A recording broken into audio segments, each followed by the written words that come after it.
уншиж байгаа хүмүүст амжилт хүсье. Нэг хэлэх үг байна.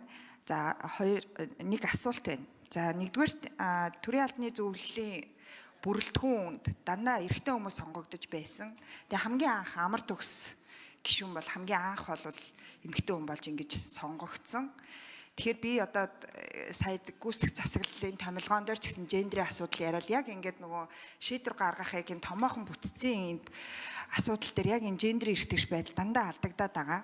Тэгээ би бас гишүүдтэй уриалах гэдэг байгаа. Ямар нэгэн байдлаар хүүсийн байдлаар нэн танхимд хин нэгээ ялгуурлан гадуурхсан ийм үг хэллэг битгий хэлээч. Хэлсэн хүмүүс нь бас нэр бүхий хүмүүс нь бас энэ асуудлаараа уучлах гуугасаа гэж бодож байна.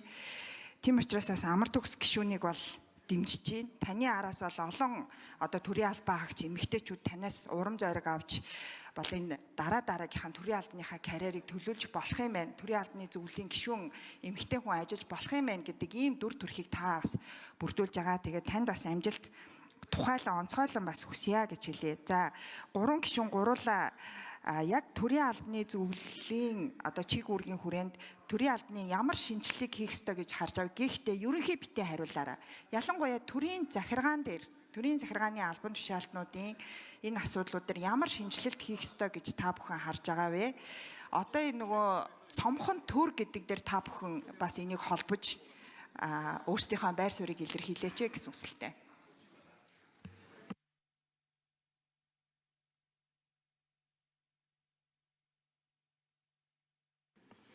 За асуултанд хариулъя. 4-р энэ дэр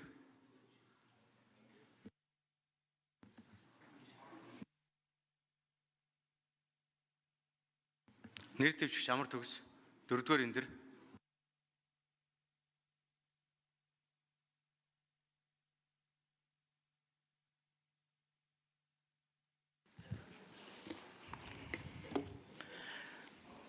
За та бүхэнд энэ өдрийн минь төргий. Төрийн албаны зөвлөлөл хариуцсан хэрэгжүүлж байгаа өнөөдрийн хуулиар 11 чиг үүрэгтэй. Тэгэхээр цаашдаа хийж хэрэгжүүлэх ажлын тухайд бол эхний ээлжинд хууль хэрэглээний практик тогтоох, зөв жишг тогтоох энэ асуудал дээр нэлээд сайн анхаарах асуудлууд бий. Өнөөдрийг хүртэл хийж хэрэгжүүлсэн үйл ажиллагаанд энэ зөрчил бэрхшээлтэй байдлыг арилгахын тулд хамгийн гол нь хувь хүнээс хамаарсан бус үйл ажиллагааг процессыг илүү нэвтрүүлэх юм шаардлагатай гэж үзэж байгаа.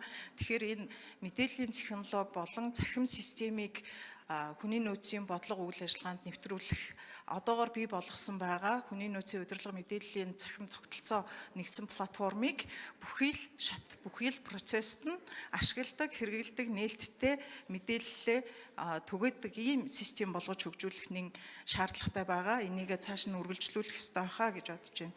За төрийн албаны үйл ажиллагаа үр ашигтай байх ёстой, зохистой байх ёстой, хариуцлагатай байх ёстой гэдэг ийм зүйл одоо тэргүүлэх чиглэл тавигдана. Үр ашгийг бид юугаар тооцох вэ гэхээр иргэнд хүргэж байгаа үйлчлэгээ яг одоо зохистой хэмжээндээ стандартын түвшинд хүргэдэг байх нөхцөлийг бүрдүүлэх. Энэ маань нэгдүгээрт төрийн албан хаагч ур чадвартай байх, хоёрдугаарт ажиллах нөхцөл бололцоо бүрдсэн байх, гуравдугаарт нь тэрхүү үйлчилгээ нь эртэмжтэй эрэг байх гэсэн ийм агуулгууд байгаа. Тэгэхээр төрийн албан хаагчдын ажиллах нөхцөл хоёрдугаарт ур чадвар, мэдлэг мэдээллийг дээшлүүлэх ийм агуулгууд байгаа. Төрийн албан хаагчдыг сургаж хөгжүүлэх тогтолцоог илүү боловсронгуй болгох дараагийнх нь асуудал.